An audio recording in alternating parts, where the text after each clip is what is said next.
Scorsese was the first one to kind of come out and say that Marvel movies are not cinema. And then I think it was yesterday, Coppola was receiving an award and he kind of backed Scorsese up and he said, yeah, they're not cinema.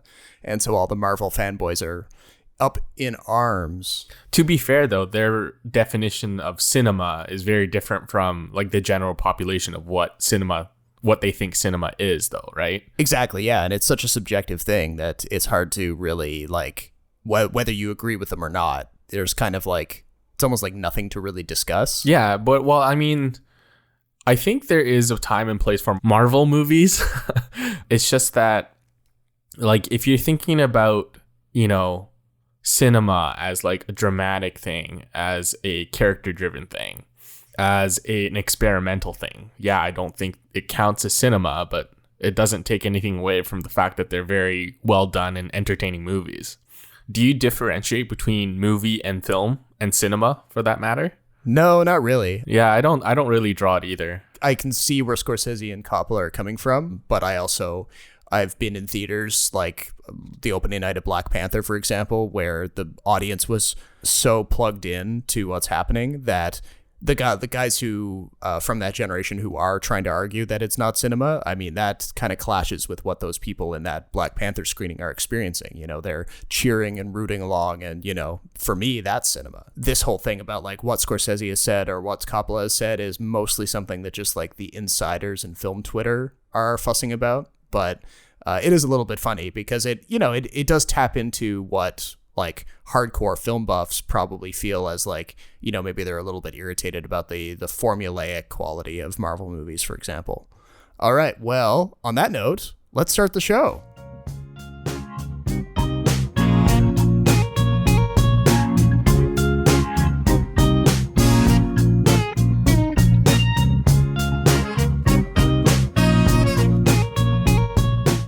Welcome to the Extra Buttery Podcast. This is episode 60. We have a really great episode for you. We're going to wrap up VIF, talk about some movies as per usual. My name is Jason Chen, and I'm joined by my co-host, Robert Snow. Robert, what's up, buddy?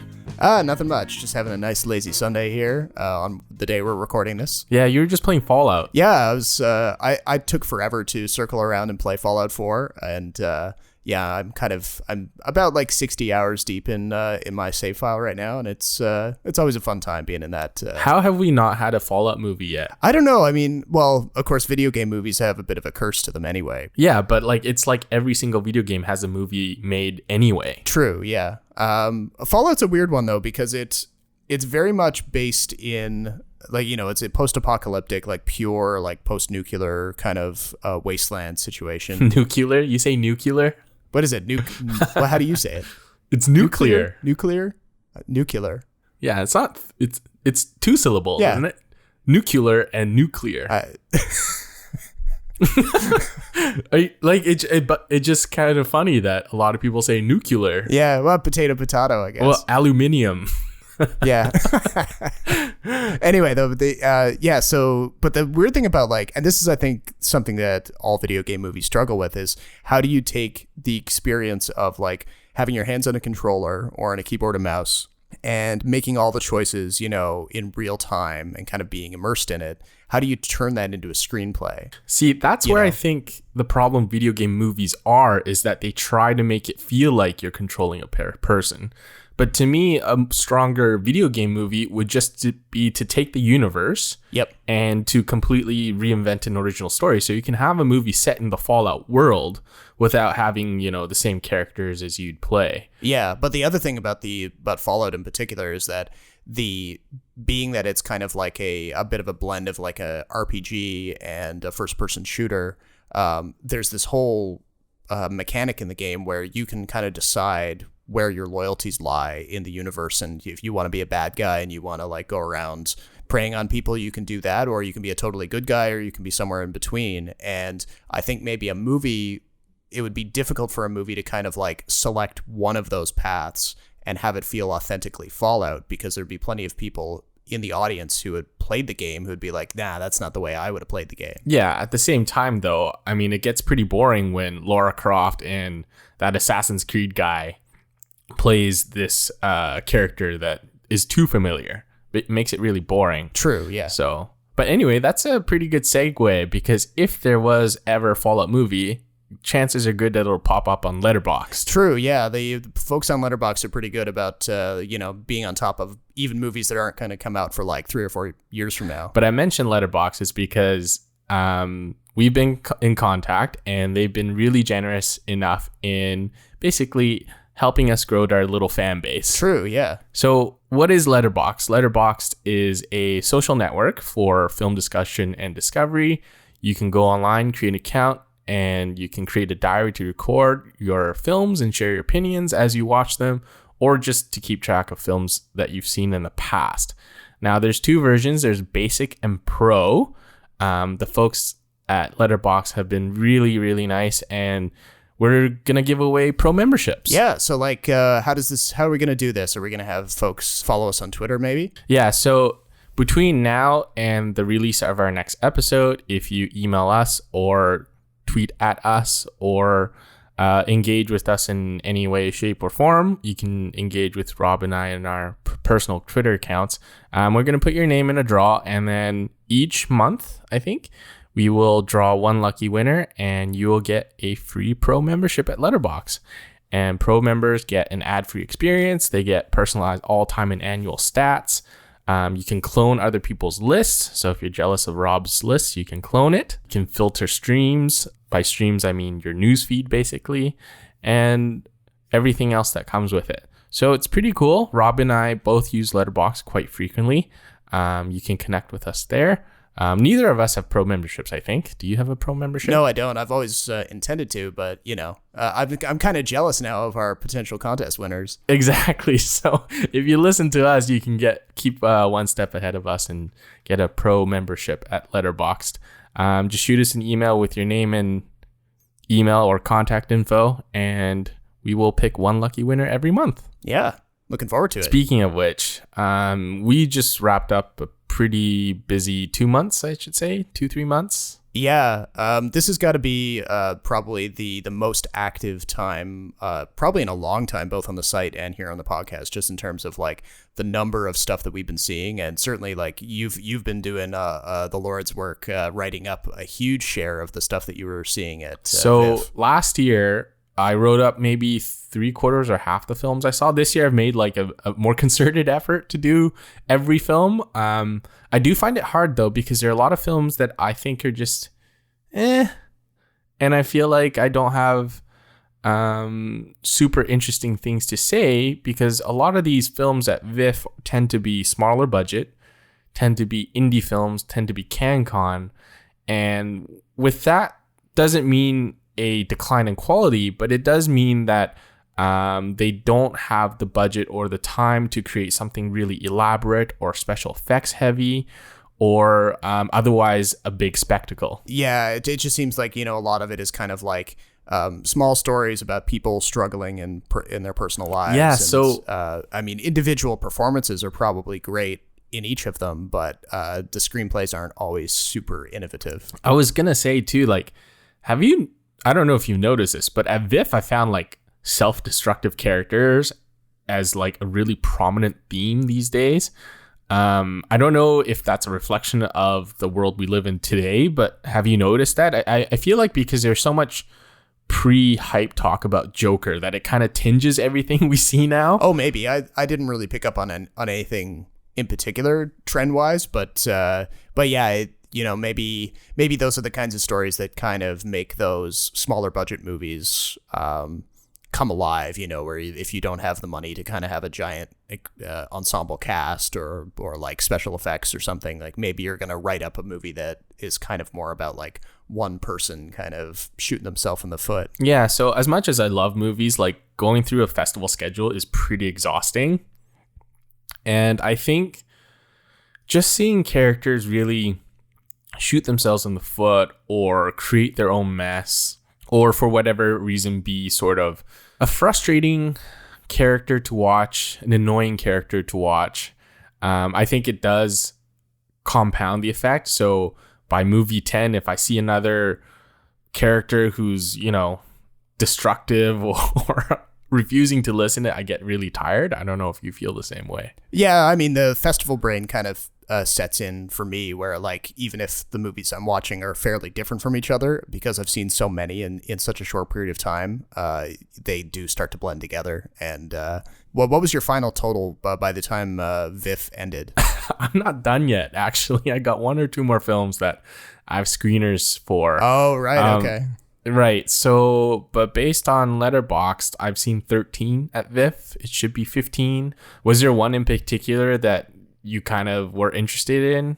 From your VIFF lineup? Yeah, or just any film that you wanted to talk about in particular? Well, actually, last night I saw Parasite. Ooh, yes. Okay. I know we touched on this when you saw it, and we mentioned the fact that you were writing it up for the site. But since that time, I've actually seen it myself. It opened in Toronto here, and loved it. It was it's awesome. It was everything that you talked about. I know you in your review you were kind of touching on the fact that there's this kind of dynamic in the movie between gullible rich people and opportunistic poor people, and how we, even though we're cheering on the family at the center of it, who clearly, like, they're very much in need of like social advancement or more money. They're kind of slumming it in this terrible apartment, so we're kind of rooting for them to advance their lives. The way they go about doing it ends up taking advantage of this family who doesn't seem to, other than being just kind of like disconnected, and the fact that they really don't like poor people. They don't want to be around them. They find them, they have a weird smell.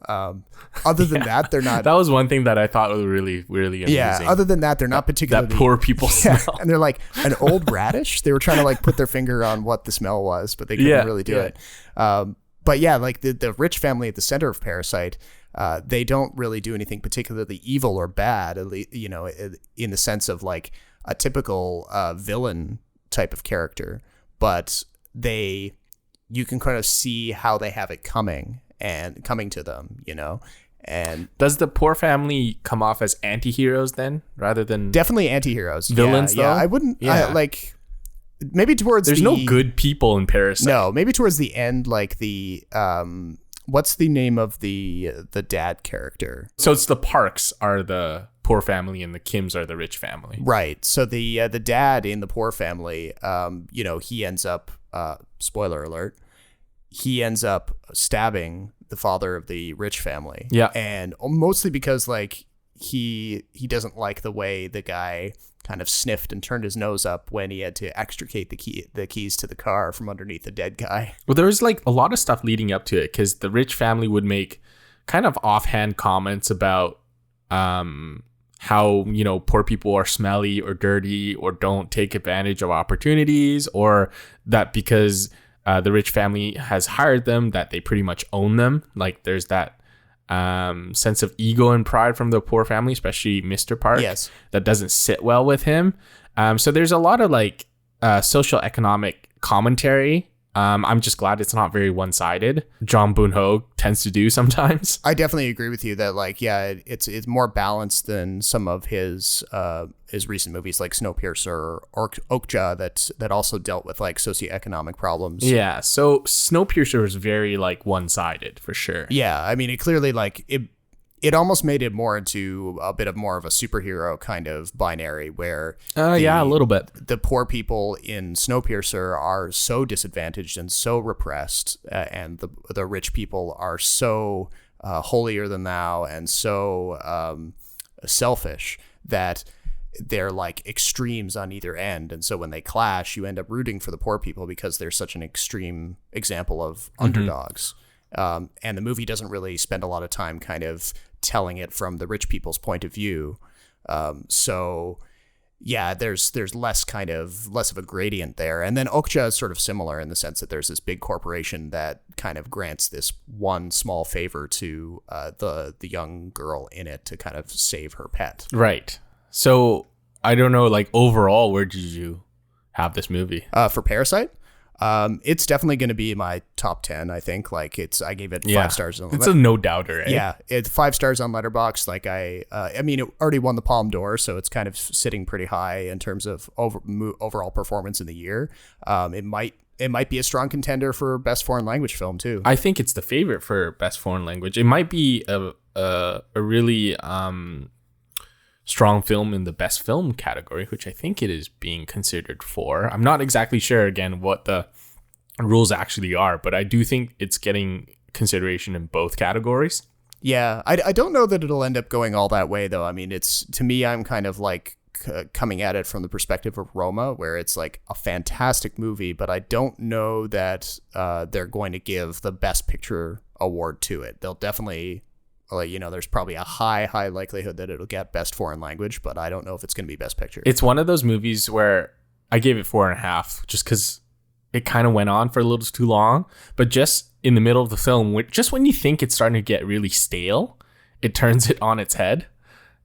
Starting with like when the old housekeeper comes back in that storm, and you're just kind of, right away that something's going to happen, that this is a major turning point. Yeah. Just like in any horror movie where like some mysterious person from the past just kind of shows up, Yeah, exactly. There's a return to a character who you might have like disregarded earlier on because they didn't seem important, but then suddenly there's a new dimension to them. It was kind of hard to pin down the genre of this film too, because the first and second halves are so different. I don't know if you felt that way, but it kind of threw you for a loop because the first half is a bit of a dark comedy where they're endlessly lampooning both families. And then the second half just turns into like this panic room style thriller, horror, murder story. Yeah, exactly. They are. And like the cinematography echoes that as well, where, where we spend a lot of time in the very clean, like, wonderfully designed house that this former architect had constructed and that the rich family now lives in. And then as soon as we realize that there's this hidden passageway going down from the basement, suddenly it's almost like the movie gets this like wash of like green lighting, and suddenly the characters seem like they're wet all the time, right? And there's this kind of like gross sheen on everything. What did you make of their fantastic living room with the floor to ceiling windows and their immaculate yard? I mean, I want that house. Yeah, I do too. I want that view more specifically. But what did you think of the kid with the teepee? Like he almost throws it to you as a red herring. Like you almost think the kid is gonna somehow play a much bigger role than he actually does. Yeah. Because they hint at it. They're like, oh, this is the kid, spoiler alert, who knows Morse code, who can, potentially connect with the mysterious man living in the panic room. But they never really go there. I was half expecting that to be like the big reveal, but I'm really glad they shied away from it. I think it would have been too convenient and, I mean, not predictable, because a lot of the things in this film were unpredictable, but I'm just glad that they went in another darker direction. Yeah, and well, maybe he kind of also serves as a mirror image for the younger son in the poor family, because whereas the young rich kid, he seems to know Morse code and he's aware that this guy is living in the basement, but he doesn't seem to be able to kind of act on any of his knowledge, at least like explicitly. But it's not until like the movie is almost over that you see that it's actually another character who's kind of like a mirror image who is going to act on what he knows about what's going on in the basement, and he might like reunite the family because of it. Right. I kind of read into it as the poor kid just being oblivious to it, like he chooses not to recognize it because he's found sort of his comfort zone. And of all the 4 characters from the poor family, he and his sister seem to be the only ones that have a bit of a moral code. Like the mom and the dad are probably the most reprehensible, especially the dad. The dad from both sides too, right? I think they're the most reprehensible characters in the movie. Yeah, exactly. The patriarch. Yeah, there's probably some like deeper meanings there that you could unpack if you gave it a bit more time. Yeah. Yeah, there's a lot to unpack. Yeah, it's definitely one to see. Like I would say to people, who come to me, they're like, if I had to see one foreign language movie this year, which one should I see? And I'd probably say Parasite. It's definitely by far the best film I saw at VIFF this year. And this is having seen Just Mercy, The Lighthouse, and Ford v Ferrari. Yeah. And Motherless Brooklyn and A Hidden Life. Should we talk about Ford v Ferrari now, or should we wait until it hits theaters? I'm fine with talking about it now, but have you seen it? Oh, yeah, I saw it at TIFF. Oh, you did? Okay. Yeah, let's talk about it now. Why wait? So the great Carroll Shelby is going to build a car to beat Ferrari with a Ford. Correct. And how long did you tell them you needed? 200 or 300 years? 90 days.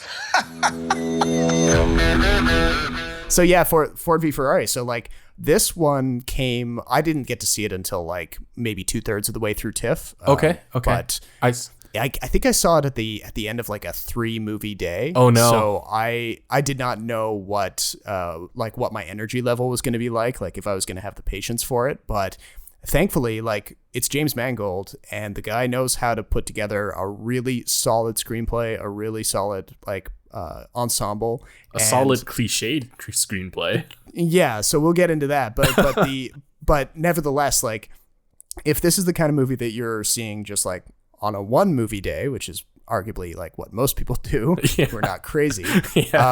This is the kind of movie that will, this really powers through. It has a lot. It sustains its energy across the length, and even if it's not doing anything that's particularly like fresh or new, it is really well executed. Yeah, so it's interesting that you said power through. I like that pun. I don't know if you intended it or not. I was thinking about it like part way. Yeah, I was like power through the corner. This is one of those movies where it's like big egos, big shouting matches, men versus men, masculinity battles, and stuff like that. Yeah. I kind of want to start off, though, like, you saw Rush, right? With Chris Hemsworth and... I did, yeah. It was directed by Ron Howard. Right. So between these two films, I think there's enough for like similarities to compare them. And did you enjoy one or the other? Yeah, I think I enjoyed Ford v Ferrari more than Rush. Huh. Interesting. Okay. And that might just have more to do with like the actors involved, honestly. Oh, okay.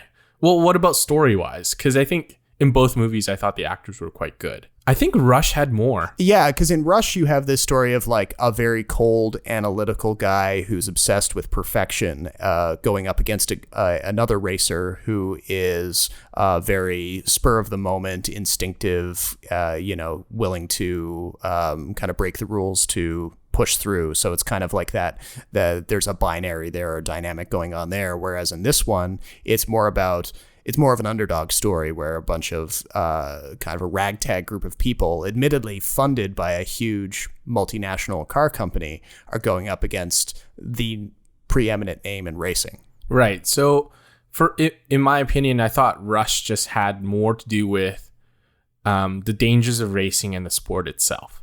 Ford v Ferrari was more character driven.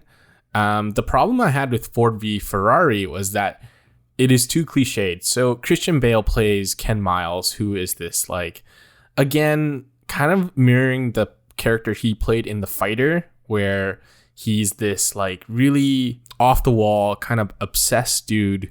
Loose cannon who doesn't play by the rules. Exactly. He's got a hair trigger temper, and for whatever reason, despite all his negative, aspects, he's the best at what he does. So that's a cliche number one. Cliche number two is Matt Damon, who plays Shelby, who is sort of the straight-laced guy, the good guy who's trying to be always the mediator. And then you got Josh Lucas playing the exec, who's trying to get his grubby fingerprints all over everything. And you've got Christian Bale's loving wife, who I think has no arc and no depth other than to serve as Christian Bale's wife, and to have that really, I think, extraneous scene where she's in the car and they're having an argument and she's driving really wild because she's upset that Ken Miles lied to her, which, I mean, maybe so, but I felt like if you cut her character out of the movie, you wouldn't have missed anything at all. I was a little disappointed that the father-son dynamic wasn't explored as much, although Ken Miles' son, I don't think he became a racer though, right? Ken Miles? I can't remember. I don't think he did. But anyway, the dynamic between Lauda and Hunt in Rush, I thought was just better, more fleshed out concept. Ford v Ferrari had some really great racing scenes though, but I think in general, it still just kind of disappointed me. I know we talk about Walk the Line and how James Mangold was really cliched in that movie, and I can't help but feel the same way about this film. Yeah, I mean, I take all those criticisms. You are 100% right about the wife character played by Katrina Balfe, I think. Yeah, she's great. She's just, her character's useless. One of these things with like the racing movies is that, especially the ones that are set, several decades in the past, before women really broke into the sport, is the fact that most female characters in these stories end up being the wife or the girlfriend or something. There's no female engineers working on the cars back then, right? Exactly, yeah. So it's a very much a boys club kind of movie for that reason. Exactly. And yeah, I think there's something to be said about being historically accurate and another to be said about representation. So there's no minority characters in this movie either. They wouldn't have fit anyway. And I don't think that's like a mark against this film, or a mark against this film had they not had any female major characters at all. I don't think it's a film that really needed it. At the same time, though, I think back to Rush and the characters that Alexandria Maria Lara and Olivia Wilde played, and I think they were, granted, based on more, I guess, celebrities, but I think there was more depth to those characters than this film, for sure. Yeah, I'd agree with that. I don't think this is going to get any awards consideration other than maybe Christian Bale and Matt Damon, but Christian Bale, again, does this, like, weird eccentric thing, where he's kind of got a few mannerisms and kind of eccentric things that they're true to the character, but yeah, I honestly thought that he was a character from The Fighter, Dickie. Oh yeah, in parts of this film, because there are little verbal tics, and he's really thin in this film too, right? Yeah, and he's always screaming insults at other people too, which I found really hilarious. But this is very much this is one of these kind of movies that is a bit like Oscar bait. Yes. Not as much as some of the other movies we've seen this year, but it's got a lot of that stuff that you'd expect to see in the pre-Oscars show reel of like all of the important stuff that happened this year. I will say though that if you guys ever go out to see Ford v Ferrari, find a screen that has good sound, because it's honestly worth it. Oh, were you in a bad theater? No, I was not in a bad theater. I was in a stage theater, so it was really small and intimate, and they cranked up the volume, and it sounded great, actually, the racing scenes, because they were super loud, and it had the right sort of, what's it called? The echoes. Reverberation, right. So the room and the tires were all fantastic. So if you could ever see it in like a theater with good sound, I highly recommend it, because I do think the racing scenes are very well done. Yeah. It's just that Le Mans is not comparable to F1, in my opinion. I think F1 is just more exciting. Oh, interesting. Okay. Yeah, a bit of a shot across the bow with for the sports world. Well, you like Le Mans more? Well, I don't follow either of them, so I can't really issue an opinion. I was interested to learn, because I knew nothing about the 24-hour of Le Mans. I was interested to learn a little bit about how they kind of work that race. And at first I thought, but is this a race where the driver has to be in there for 24 full hours on his own? But then I was like, no way, that doesn't make any sense. No, but could you imagine? Yeah. So they have to switch midway through, but I just think the way it's set up, the stakes, the speed, I think F1 historically has just been more interesting. It also has way more, in my opinion, interesting characters and bigger egos. Okay. So, well, I mean, for a final word on this movie, then I would kind of say that this isn't the kind of movie that I would rush out to see in theaters. It's something that I like that pun. That was unintentional, but anyway. No, it should. But okay. Yeah, this is the kind of thing that, if you could probably wait to see this, you could wait like a few weeks to see it, maybe on a rainy Saturday or something, or you could wait until it hits streaming. It's not gonna break any new ground, but there's enough interesting stuff in it to kind of like distract you for a couple of hours. Right. That's basically what I would say to most people about it. Do you have a favorite scene? I actually, instead of any of the racing stuff, some of my favorite material was when Carol Shelby, played by Matt Damon, is getting one up on the Josh Lucas character, because that's an interesting dynamic. Josh Lucas, very cliched, yes. True, but like something about Josh Lucas's character in this is just such a lizard, like such a slimy individual, and it's his face. He really, like, when they cut to like Josh Lucas after he either like he undercuts something that Shelby and Miles are doing, or if Shelby and Miles finally like get one over on him, you know, that kind of back and forth, that's probably what held my attention the most. But Josh Lucas has that real like shit-eating grin, eh? And he's often played characters that are a little on the edge. He used to play the good guy a lot, but he plays a really good bad guy because I think just his chin and his jawline so angular, and his something about his teeth just makes him look like a villain, especially like a comic book villain. And he's got that stare too, right? He's not a guy that you immediately warm up to like Matt Damon. True. Yeah. He looks like the kind of guy that you want to punch in the face. And we'll be talking about another guy in a subsequent segment in this episode who you want to punch in the face. So. Okay. Yeah. We'll get to that towards the end, so stay tuned. Okay. Well, speaking of getting punched in the face, we haven't talked Joker yet, which is punching a lot of people in the face. For my whole life, I didn't know if I even really existed. But I do. And people are starting to notice.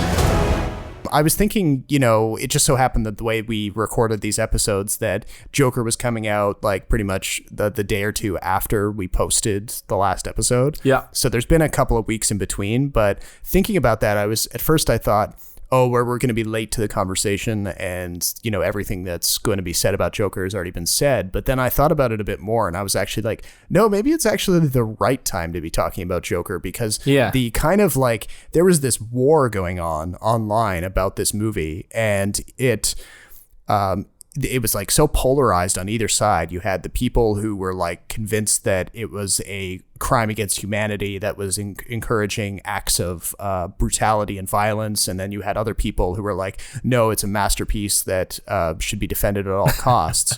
And now those camps have kind of like quieted down, and there's other movies for those people to get upset about. So now we can kind of maybe have a nice conversation about it. I don't know. I think we've kind of settled on the middle ground. And I think the middle ground for this film is that I think there is a large section of people who maybe because of the hype thought it wasn't as provocative or controversial as everyone thought it'd be. I think most people have settled on the fact that this is a really good character study film that doesn't say a lot about politics, actually. I think the strongest driver of this film, again, is Joaquin Phoenix's performance. I don't think this film is controversial, edgy, or even attempts to say anything political. I think this is truly about a person who's been beaten up and kicked down and decides that society is the problem, not him. It obviously mirrors some commentary about our society, but I think it's detached enough that there's no real connection. Yeah, I think I see where you're coming from. Like, I would disagree in a little bit, in the sense that I think there is an element of politics in the movie, but not one that's quite so. But it's not one that's quite as like, you know, it's not holding up a banner kind of saying like, we've got the answer, like this is the way things should be, kind of thing. It's not nuanced enough to really do any of that. But I think it is pointing out like, you know, how there are lots of people in everyday society who are victims of the system, who, you know, get bounced around between social workers and mental hospitals, and they're prescribed this whole whack load of drugs that they don't need, and, you know, their programs are underfunded and stuff like that. And it's kind of asking, like, are for people caught in that systemic situation, how much of their bad behavior is their fault, and how much is their choice. If anything, I think Parasite was more political. Yeah. And had more of a social commentary than Joker. Yeah, I'd agree with that. I think this is actually a pretty good effort by Todd Phillips. He actually quite impressed me. There are certain things that I didn't feel really worked in this film. Namely, almost everything about Bruce Wayne and Thomas Wayne didn't work for me. Especially the part where he basically waltzes up to the Bruce Wayne manor and sticks his hands through the fence and puts his fingers in Bruce Wayne's mouth. Yeah. I'm not quite, I get the symbolism. I don't think it was necessary, and I don't think it made a lot of sense. I didn't like how Thomas Wayne was portrayed, although it does make me question what kind of Batman would exist in this universe. I didn't feel strongly about Alfred, which is kind of funny because Alfred's like one of the main consistent things in Batman stories. I'm not so sure that they cast the right guy for this one. Yeah, I was unsure when that guy first turned up. I'm like, Is he supposed to be Alfred, or is he like Alfred's mentor maybe or something? Like, but then they kind of like, they essentially said that it was Alfred, that was that universe's Alfred. But things like that didn't really track. It might have been better just to see Thomas Wayne and Bruce Wayne in passing. Not have Arthur Fleck, the Joaquin Phoenix character who becomes Joker, not have him like directly interact with him. But like when you see Thomas Wayne being interviewed on TV, I was like, if it had left it at that would have been all right, I think. Do you think because this film was called Joker and was tied to the Batman universe that it got a lot more attention than it would have had if it was just a story about some guy who basically has mental illness and ends up being a bad guy? Oh yeah, I think people are, for the people who were convinced that it's apologizing for violent behavior or it's even encouraging violent behavior, I think they leapt on the fact that because it's a Batman story or a superhero story, supervillain story, that somehow the pop culture side of it was kind of propelling it a lot further and maybe doing more harm than it otherwise would if it wasn't connected to comic books at all. But then, of course, the people who are like very much on the side of the movie and believe it's like a 5-star out of 5 masterpiece are the people who are like, yeah, this is the serious comic book stories for adults in the vein of Logan and other movies that we deserve, that are kind of depicting the stories that are in comics that don't often get made in the world of Marvel, where everything has to be clean and Disneyfied. There are a lot of, I think, references to other Batman films too, because I don't know do you remember the part where I think he's sitting in the squad car? Oh yeah, that's a big Dark Knight call out. Yeah, exactly. I wonder though sometimes what the purpose of that is. Like, why include that shot? It seems so. It's in such a different vein from The Dark Knight that I wonder why that shot is in there in the first place. Like, why not think of a different kind of shot? You probably have to ask Todd Phillips if he even intended it as a Dark Knight call out. I mean, he must have. He must have. It is very similar. I will grant it that, but I'm also willing to accept the possibility that it was just an accident. Like, the Joker is going to get arrested at some point. He's going to spend some time in the back of a squad car when he's moving between places. So but yeah, it 100% is framed very much like that shot from The Dark Knight. But then you have to talk about some of the other movies that are non-comic book movies that this movie is connected to too. Stuff like Taxi Driver and The King of Comedy, which some of the film buffs out there were very much like, no, this is very much not a worthy successor to those movies. It's stealing completely wholesale from those better movies and blah blah blah blah blah. A little bit. Yeah, I do understand that criticism, and I think part of me agrees with it. Did you find, though, that this interpretation of Joker was very much different from all the other Jokers we've had? Like, was this really a necessary Joker? I would say that he is a necessary Joker in the sense that we've never, in all the previous other screen versions of Joker, we've never had a movie that goes this deep into his psyche. They've done that in the comics. They've even done that bits and pieces in some of the animated versions too. But is his psyche in this film different from all the other psyches that we've seen? I'm not so sure it's different. Yeah, I would. I would argue that it's different. It'd be in the sense that we, the other screen Jokers are a little bit more theatrical and they kind of lean into more of the comic bookiness, if that's a word.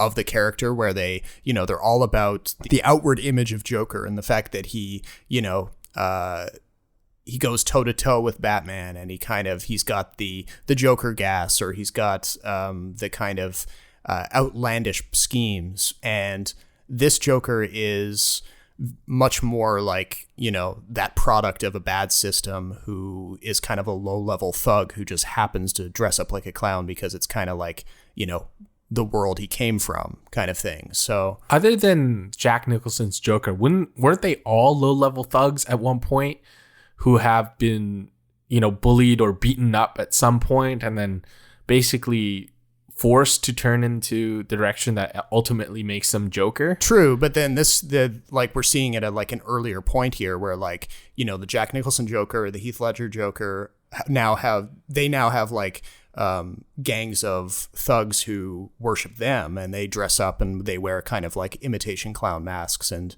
there's a bit of a like a criminal gang kind of thing on the go, where the Joker is that kind of like chief criminal of Gotham City, and this Joker is like, a lot more down in the gutter kind of thing. But at the end of the film, they do kind of imply that he's already built this mass army because he becomes a martyr. He's getting there. Yeah, he becomes a martyr, and all these people with guns and Joker masks show up. Not unlike V for Vendetta. Yeah, there's definitely some V for Vendetta stuff there. Yeah. But the, you think about some of the comics that kind of feed into this, like, I mentioned The Killing Joke in my review, where in The Killing Joke, the Joker is famously or infamously obsessed with this idea of having one bad day, that's the line between sane and insane. And he tries to subject Commissioner Gordon to a gauntlet of horror that will theoretically turn Gordon insane, and it doesn't work. But this version of the Joker, like, we are seeing his backstory. We're seeing stuff like in The Killing Joke, where he's a failed stand-up comedian, things like that.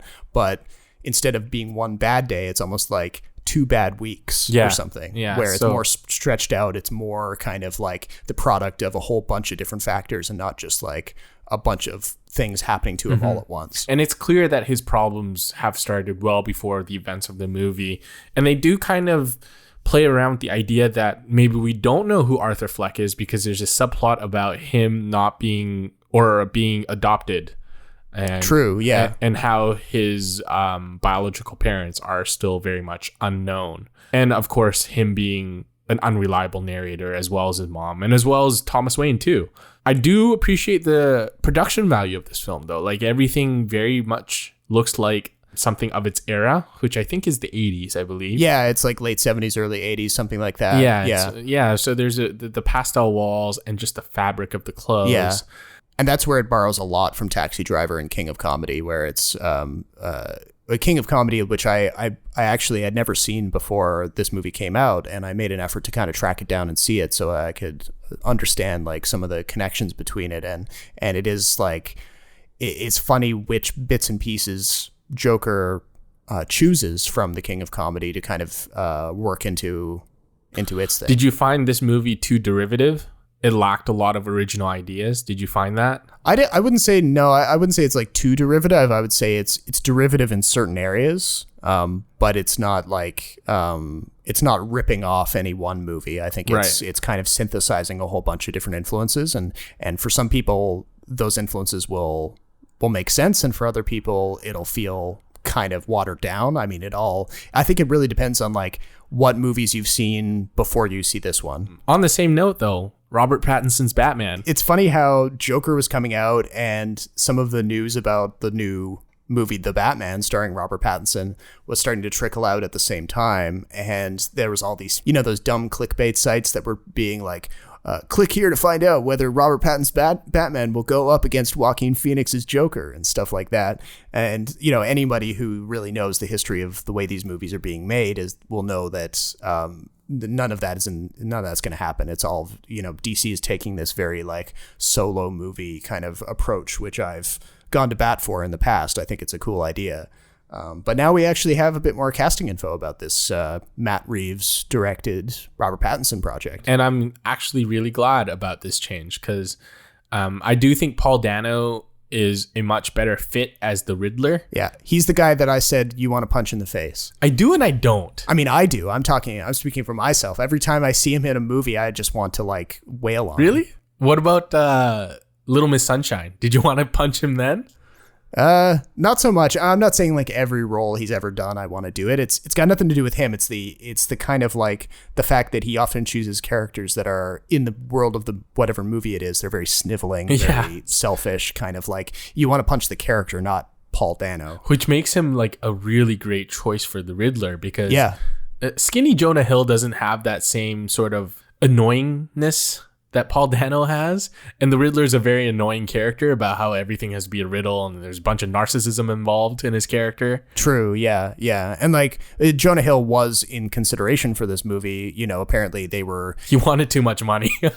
He wanted too much money, and then like there were some stories kind of leaking out that like he wasn't sure if he wanted to play the Penguin or he was going to play the Riddler. Either one, I mean, he needs to be fat to play the Penguin. He's a better fit for Penguin, I think. Yeah, but even like and then there were other people saying that Seth Rogen was also being considered for Penguin. And I'm like, nah, I don't think either of those guys would be a good fit for either of those roles. Seth Rogen is good in certain things, and he's definitely shown his chops as a dramatic actor. So it's got nothing to do with him being like a comedian. But for me, it's like there's a certain essence to Penguin and to Riddler that not every actor has. And just because you're like a funny actor doesn't necessarily put you in the running for those roles, I would say. Yeah, and he's got to get rid of his trademark laugh too. Yeah, oh yeah. If he wants to play either of those characters, like if at any point in time he plays any of those characters and he breaks out in his Seth Rogen laugh, it just completely shatters your image of the film. Yeah, you just start seeing him as just Seth Rogen the guy. Exactly. And then you kind of half expect Bill Hader or whoever to just pop some out. Other someone other in his crew. The more confusing casting decision to me is Zoe Kravitz as Catwoman. Oh really? Yeah, I don't get a Catwoman vibe from her. Catwoman to me has always been this really tall, athletic, a mirror image of Batman. I don't get that with Kravitz and Pattinson. I think Pattinson's just so much bigger, and the feeling, the vibe they give off is just very different. I'd love to be proven wrong, and I'm interested to see what they do with Catwoman in this film. Yeah, it's interesting because I recently reread Batman Year One, right? And that's one of those seminal. It's up there with Killing Joke, is like one of those most important like Batman comics to read if you're into the character. And the Catwoman in that arc is, because we're dealing with like Batman's first year as Batman, Catwoman is not really Catwoman yet, and she's seen as like a prostitute who is in like living in Gotham's crime alley, and she's sort of a third party observer to a lot of the stuff happening between Batman and Gordon and the corrupt cops at the GCPD. And the way she's drawn in that comic, she actually looks a lot more like Zoe Kravitz in terms of like stature and build and all of that stuff. And so immediately when I heard that Zoe Kravitz had been cast in this movie, I was thinking of the Catwoman from Batman Year One. Oh, okay. Interesting. I think just the image of like Michelle Pfeiffer and Anne Hathaway and just even the comic and movie, or not movie, but TV show Catwoman is just so ingrained in my brain. Then again, I'm very interested to see what Pattinson does as Batman, because he's not who you'd normally associate with in terms of superheroes. No, yeah, he's spent like a big chunk of his recent career doing a lot of indie stuff and playing like very non-heroic characters. He is planning to like, of course, like do a lot of working out and bulk up for this role apparently. So, well, I was just gonna say too, like having seen him go crazy and become this really edgy character in The Lighthouse gives me a lot of hope. Oh, okay, cool. Because I think he'll be a very different Batman, and I think we're ready for a very different Batman. Yeah, like I'm down for like a slightly weaselly, kind of wide-eyed kind of version of Bruce Wayne / Batman. I don't know if Weasley is what I'd say. Maybe not Weasley. What's the word I'm looking for? Like, but he's a little more coked out. I would say he's a lot more intense. I think he is not a Batman that probably has a good sense of humor. You kind of get that little smirk sometimes from Christian Bale and definitely from Michael Keaton. Yeah, oh yeah. But I think Robert Pattinson has the ability to reach really dark depths that no other Batman before him has been able to go to. Oh, and let's not forget some of the other people in the project too. We've got Jeffrey Wright on board as Commissioner Gordon. Right, that's going to be a good one. I love Jeffrey Wright in pretty much everything. He's got this world weariness to him in a lot of his roles that is a perfect fit for Gordon. And they've kind of explored, like, in terms of like the fact that he'll be the first black actor to play Commissioner Gordon, as far as I'm aware. It'll be interesting to kind of see what little like observations they could work into the role there. Like, does Commissioner Gordon face different challenges because he's black, that kind of thing? Well, the implications of like a race change in a character is pretty interesting. That being said, I think a lot of films kind of like play with it around the edges with minor characters. So I think in the near future, we're going to have discussions about, just like how we talked about having a black Bond or a female Bond, we're going to have like a black Batman or an Asian Batman for that matter. Sure, the city of Brampton here in Ontario already has a black Batman, so we're already ahead. What? Brampton Batman? Tell me. Never heard. Okay, so Brampton, for those of you who don't know anything about... Well, I've heard of Brampton, yeah. For those of you out there who don't know anything about Ontario or even Canada, Brampton is this bedroom community for city of Toronto, and we have a guy who dresses up like Batman, and I think the story behind him is that he's an IT guy, a really well paid IT guy, like for corporate IT or something. The guy's got huge amounts of disposable income, so he has bought himself a head to toe, really expensive Christian Bale style Dark Knight costume. Okay. And it's like it's got all the armor pieces. It's like it's been professionally put together. He's bought himself one of the classic 1990s Batmobiles. Somebody's modded like an old car and turned it into a basically screen accurate version of the one that Michael Keaton drove. And he drives around and he like visits kids in hospitals, and he used to do some actual quote unquote vigilante work where he would roam around, like, I don't know, corner stores in Brampton and kind of like try to spook local thugs into doing stuff. But I don't think he actually like tied anybody up and left him for the cops at City Hall. But he tried to like keep the peace in Brampton at night. So if you had enough money as this guy, or just had enough money in general, which superhero would you be then? That's a good question. Batman is a little bit that's going on in terms of like the amount of stuff that you need to get to really pull it off. Yeah. Well, you can look like Superman, but you wouldn't really do Superman things, like no, maybe Green Arrow. Green Arrow. I can see it. Especially with Green Arrow when he has the facial hair. Yeah, there you go. Yeah, so I look the part already. But at least then you've got a skill that is like a little bit more applicable to non-superhero things. You can like shoot arrows really good. I don't know, but who would you pick if you had all the money in the world to dress up as a superhero? Other than Batman, right? Because Batman would always be my number one. It'd definitely be like an anti-hero of some sort. Martian Manhunter. No. I was thinking more like The Shadow or something like that. Okay. Spawn. Something dark, I honestly don't know what I'd be. It's just Batman or Ninja Turtle. One of those two. Did you hear about the fact that one of the original Ninja Turtles costumes went on auction recently, but the foam that they used to make it is starting to decompose? Yeah. So it looks gross. Like a rotting corpse. Yeah, it looks gross. Have you watched The Laundromat? I did. Okay, so do you want to talk about it real quick? All I did was try and send money. It's a scam that goes from Houston to the West Indies to some bank who knows where. They're getting away with murder. Which is bad. Bad? Yeah, bad is such a big word for being such a small word. I'm gonna get your back. It's a total what the fuck are you doing? I don't understand what Gary Oldman's doing. He plays this caricature who with this like really hard to place accent. The whole film actually feels like a cartoon, like a documentary you watch on Saturday mornings where there's this narrator who talks way too much, and then you have this like cartoon characters walking in and out of the scenes explaining stuff and doing all sorts of wacky stuff. I don't believe this movie was very strong. I think it's only okay. I don't even know what.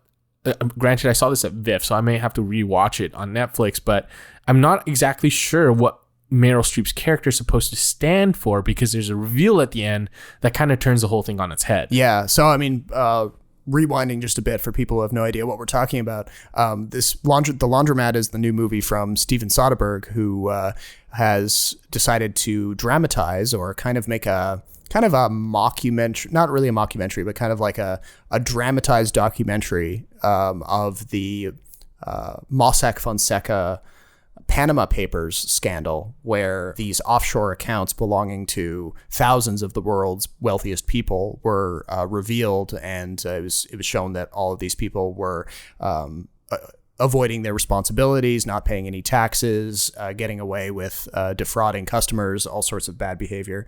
And so Steven Soderbergh has come into this project with, a huge all-star cast, the likes of which only someone like him could assemble. And yeah, he's constructed a series of vignettes that he kind of loosely ties together with these kind of monologues by Gary Oldman playing the Mossack in Mossack Fonseca, one of these criminal lawyers, and Antonio Banderas playing Fonseca, and they kind of like swan around talking directly to the audience, bragging about how wealthy people are so much smarter than everyone else. And this was a movie that, like, I saw at TIFF. I kind of came at it from the same perspective as Ford v Ferrari, weirdly enough, where I respected some of the craft going into it, but it's not going to leave a huge lasting impression on me, I don't think. Yeah, I think if you're looking for a movie that tries to have biting commentary and tries to inject a lot of humor, dark humor, into something that's, I think, quite a serious matter, I think The Big Short did a lot better job of it. There's a lot of smash cuts in this and a lot of interludes in this film, that little intertitles, exactly, and stuff that makes it feel really disconnected and incomplete. Honestly, I think it would have been better done, like, if Soderbergh was going to have a deal with Netflix, they should have done it as, I feel like I say this way too often these days, do it as like a one-off miniseries where the episodes are like half an hour long, and have each like vignette that's in this turn into a half-hour little piece, because it felt like with this movie fixates so much on a set of characters. Like the character played by Matthias Schoenaerts, he turns up briefly in this story with these Chinese billionaires, and there's like, what's going on in that scene has absolutely nothing to do with any of the characters that we've previously seen, other than the fact that the money is somehow tied up with the Panama Papers situation. Yeah. And it's hard to kind of like get your footing on like what's going on, and it almost feels like the movie is ground to a halt at those times. Because it is a very like complicated sort of web that they're dealing with. And yeah, they try to do a bit of The Big Short stuff where they, explain complicated financial stuff in simple terms, but and I don't think it worked. I think this was one of the few things that Soderbergh has done recently that really doesn't work for me.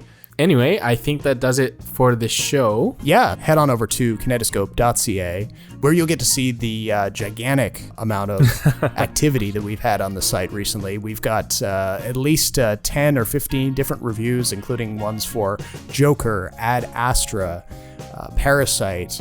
We have a lot of other VIF content, which includes Daughter and Easyland. Just posted one for Jojo Rabbit if that just came out. Don't forget to tweet at us, KinetoscopeCA on Twitter, or JRobertSnow or JasonChen16.